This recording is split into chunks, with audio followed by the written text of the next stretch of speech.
Menurut lo itu kan adiknya itu kan bikin statement kayak gini. Adiknya kan ngomong katanya, gue punya rahasianya yang terbesar. Kalau gue omongin di sosial media, geger seluruh Indonesia.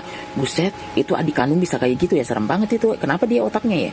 Apa gara-gara dia didukunin juga itu sama si janda? Iya, masa sih? Jadi selain dia cari pesugihan itu juga dukunin orang-orang terdekat agar benci tuh sama si doi. Halo teman-teman, selamat datang kembali di Analisis Sengit, channel yang selalu mengulas berbagai isu viral, kontroversi, dan drama yang sedang ramai diperbincangkan di media sosial. Pada video kali ini kita akan membahas kembali polemik yang menyeret Ruben Onsu, Jordi Onsu, dan Sarwenda. Di tengah konflik keluarga yang belum juga mereda, kini muncul lagi berbagai pernyataan yang memancing perdebatan publik. Mulai dari ancaman membongkar rahasia, polemik soal klarifikasi konten, hingga isu-isu yang membuat nama mereka kembali menjadi sorotan. Lalu, bagaimana sebenarnya perkembangan terbaru dari konflik ini? Apakah semuanya akan semakin terbuka ke publik, atau justru hanya akan menambah panjang polemik yang sudah ada? Tonton videonya hingga usai ya, karena saya akan memberikan komentar cukup panjang di bagian akhir video. Yuk kita tonton. Iya kayak gitu. Ya ampun, serem banget. Terus apa lagi? Gila, sebenarnya mau dijadiin tumbal. Serem banget itu ya. Orang kalau bersekutu sama iblis itu kayak gitu ya, nggak tahu malu gitu. Yang kemarin tiba-tiba datang ke bandara juga itu. Kalau gue jadi posisi si doi, gue siram pakai air panas. Biar tambah melepuh itu muka. Orang nggak tahu malu banget. Iya kan? Tapi kalau kita lihat dari pernyataan Ruben itu kan memang ada dua orang yang ikut mempengaruhi S kan gitu ya, yang menjadi tukang bisiknya S kan gitu ya, yaitu satu adalah adiknya Ruben dan satu adalah adiknya S kan gitu. Nah, kita kan nggak tahu nih pengaruh seperti apa, tujuannya seperti apa, kita nggak tahu.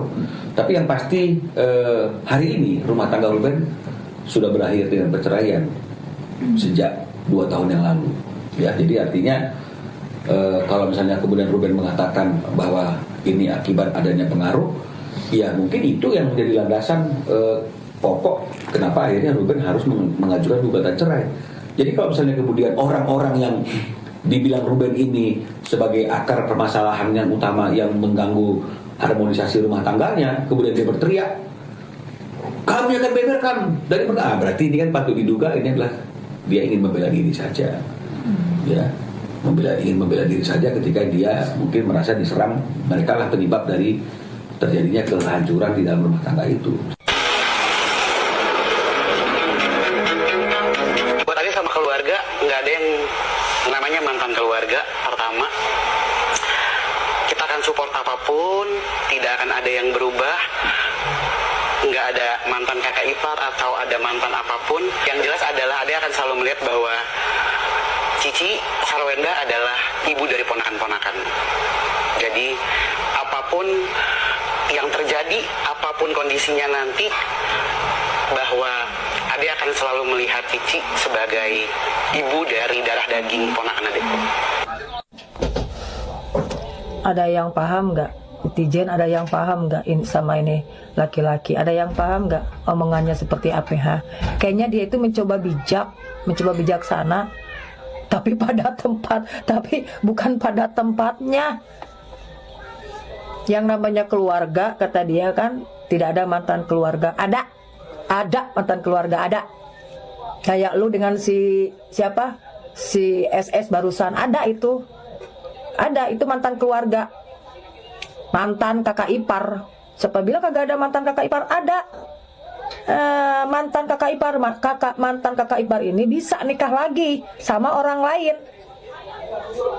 Kagak ada saudara-saudara, kayak mana saudara darah daging, salah itu ngomong.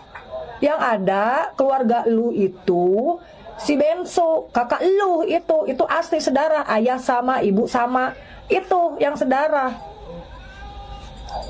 Dan harus diralat. Perkataan darah daging itu untuk siapa? Lu, keponakan lu bilang darah daging itu salah. Ada kata lain. Kagak paham, so bijaksana sih bijaksana, tapi lu salah tempat. Jadi awal mulanya isu Gunung Kawi yang sekarang ramai itu kan berasal dari kontennya si Pesulap Merah yang akhirnya nyamber ke Ruben sama Sarwenda, ya kan? Kemudian rame meledaknya di kontennya Jejak Backpacker yang ngahadirin narasumber dengan nama samaran Fitri yang disangkut-sangkutin oleh netizen bahwa ini Ruben, ini Sarwenda. Setelah itu, begitu itu makin rame, nggak ada nyapu tuh. Maksudnya ini kan ada orang yang akhirnya terfitnah nih, atau mungkin benar dengan berita atau informasi yang keluar itu. Pesulap Merah nggak beresin cepet. Jejak Backpacker posisinya dia juga harusnya kan lihat, oh ini kok disangkut-sangkutin ke Ruben sama Sarwenda ya, padahal bukan dia, gitu kan? Kalau memang bukan dia kan gitu kan, ya gue jawab deh gitu, guys ini yang dimaksud oleh narasumber saya bukan Sarwenda sama Ruben loh gitu, supaya clear, ini artis lain, tapi dia tidak lakukan itu. Nah, sebagai seorang content creator, kita ada tanggung jawab ketika kita melempar sebuah informasi dan itu menimbulkan isu dan isu itu merugikan orang lain. Kita punya tanggung jawab untuk memberikan penjelasan bahwa apakah itu benar ke arah sana atau tidak. Dan sorry ya, itu nama baik loh. Kalau orang itu kesannya pesugihan, itu terekam di jejak digital. Anak-anaknya nonton, orang lain yang melihat itu bisa menangkap bahwa pesugihan ya kayaknya. Si Pesulap Merah, dia harus klarifikasi. Kemarin kan udah tuh di podcast. Jejak Backpacker juga harus menjelaskan, walaupun memang kan dia nggak nyebut nama. Netizen yang ngomong kayak begini. Ya, oleh karena itu, karena ada isu itu, dia tinggal jawab bahwa apa yang diasumsikan oleh netizen tidak benar. Begitu dong. Kalau dia diem, orang pikir benar. Orang pikir benar. Dan itu nggak baik juga untuk si pemilik konten, karena kesannya, weh, lu kan untung, tapi orang lain rugi. Minimal bikin video ngejelasin kalau bukan itu, kok nggak mau sih? Kok diem aja sih? Nah itu kan nggak bagus nanti kedepannya buat si pemilik konten itu sendiri. Makanya kemarin gue menegur si Pesulap Merah, gue juga jelasin yang benar kalau Ruben sama Sarwenda itu beneran ke situ pesugihan atau mereka cuma bikin konten. Jadi sama-sama clear dan fair semuanya. Menurut saya bukan Sarwenda sama Ruben loh gitu, supaya clear, ini artis lain. Agak lain ya si Densu ini ya. Jadi kalau yang kutangkap ya, dia ini menuntut Jejak Backpacker untuk mengklarifikasi siapa sebenarnya yang diomongin di podcast itu ya. Dia ingin kalau memang isi podcast itu bukan tentang Sarwenda, dia ingin si Jejak Backpacker itu mengklarifikasi gitu. Kenapa kau hanya memikirkan kepentingan si Sarwenda? Kau ingin Jejak Backpacker itu mengklarifikasi kalau memang podcast itu bukan tentang Sarwenda. Pertanyaannya ya, bagaimana kalau ternyata podcast itu memang benar ngomongin si Sarwenda? Ya, artinya kalau si Jejak Backpacker klarifikasi, artinya sama saja dia membongkar identitas si narasumber si Fitri. Pernah nggak kau mikirin itu ya? Jejak Backpacker itu ya harus melindungi ya keamanan narasumber ya. Kalau dia klarifikasi bahwa ternyata itu benar, artinya sama aja dia membongkar identitasnya. Pernah nggak kau mikirin itu ya? Jejak Backpacker ya tidak punya kewajiban ya untuk mengatakan podcast itu tentang siapa. Nggak ada kewajibannya. Tapi dia punya kewajiban untuk melindungi narasumber si Fitri. Jadi ngapain kau paksa dia harus klarifikasi gitu loh. Dan perlu juga kau tahu ya Densu ya, Jejak Backpacker itu dari dulu memang ngomongin hal-hal yang misterius. Bukan gara-gara lagi rame ya pesugihan Gunung Kawi terus dia tiba-tiba bikin konten ya yang bertema Gunung Kawi. Enggak, dari dulu memang kok kontennya itu semua tentang hal-hal misterius ya. Jadi selama dia tidak menyebut nama di situ, nggak ada hak untuk menuntut atau memaksa ataupun mensarankan si Jejak Backpacker itu ya untuk klarifikasi. Agak lain tengok kau. Videonya? Nah, teman-teman, setelah kita menyaksikan seluruh videonya, sekarang izinkan saya menyampaikan pendapat pribadi saya. Sekali lagi, ini adalah opini saya sebagai seorang content creator yang mengikuti perkembangan isu ini dari berbagai pemberitaan dan konten yang beredar di media sosial. Kalian tentu boleh memiliki pendapat yang berbeda. Kalau saya melihat persoalan ini, yang paling menarik bukan lagi sekadar siapa yang benar dan siapa yang salah. Justru yang membuat saya terus mengikuti perkembangan kasus ini adalah bagaimana sebuah konflik keluarga akhirnya berkembang menjadi konsumsi publik yang begitu besar. Setiap ada pernyataan baru, setiap ada potongan video baru, setiap ada podcast baru, semuanya langsung menjadi bahan diskusi netizen. Bahkan orang-orang yang sebelumnya tidak mengikuti konflik ini pun akhirnya ikut memberikan opini. Menurut saya, inilah konsekuensi ketika sebuah persoalan pribadi sudah masuk ke ruang publik. Apapun yang diucapkan, sekecil apapun pernyataannya, akan dianalisis oleh ribuan bahkan jutaan orang. Ada yang mendukung, ada yang menyerang, ada juga yang membuat asumsi sendiri. Pada akhirnya, opini publik seringkali berkembang jauh lebih cepat daripada fakta yang benar-benar dapat dipastikan. Saya juga melihat bahwa belakangan ini, masyarakat semakin mudah menarik kesimpulan hanya dari potongan-potongan video yang beredar. Padahal kita semua tahu, satu cuplikan berdurasi beberapa detik belum tentu menggambarkan keseluruhan konteks pembicaraan. Karena itulah, saya selalu berusaha menonton dari beberapa sumber sebelum membentuk pendapat. Yang juga menarik perhatian saya adalah bagaimana media sosial sekarang memiliki kekuatan yang luar biasa besar. Satu ucapan bisa memicu puluhan video reaksi. Satu podcast bisa melahirkan ratusan konten lanjutan. Bahkan satu komentar saja bisa berkembang menjadi berbagai macam spekulasi yang akhirnya dipercaya oleh sebagian orang sebagai sebuah kebenaran. Padahal belum tentu demikian. Kalau berbicara mengenai konflik keluarga, menurut saya ini adalah salah satu persoalan yang paling sulit diselesaikan ketika sudah menjadi konsumsi publik. Sebab setiap pihak biasanya memiliki versinya masing-masing. Kita sebagai penonton tentu hanya mengetahui sebagian kecil dari apa yang sebenarnya terjadi di balik layar.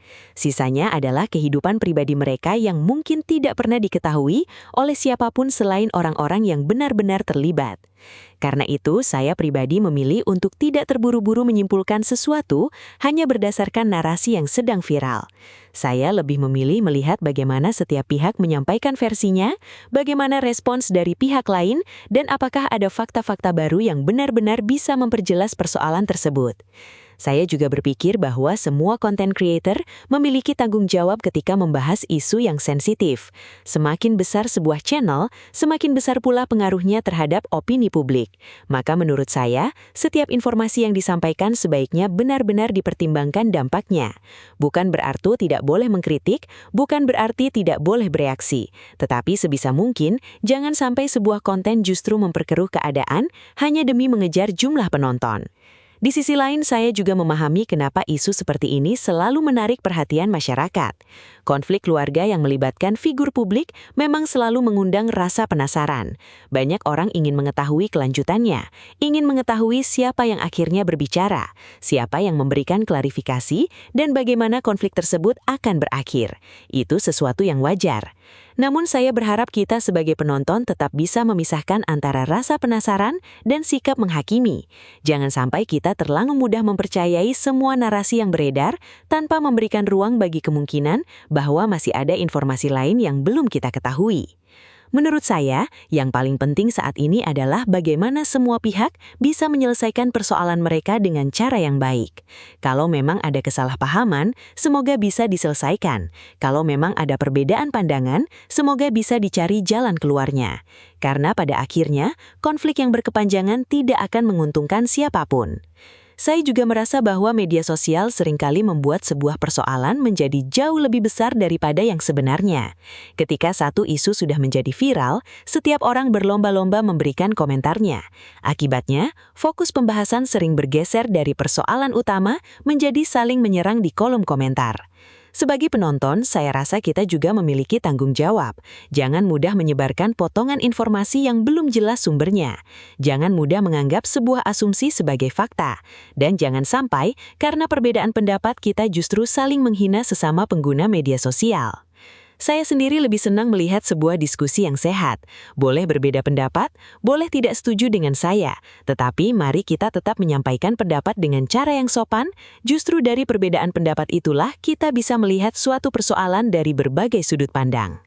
Terlepas dari semua polemik yang sedang terjadi, saya berharap semua pihak dapat menemukan solusi terbaik.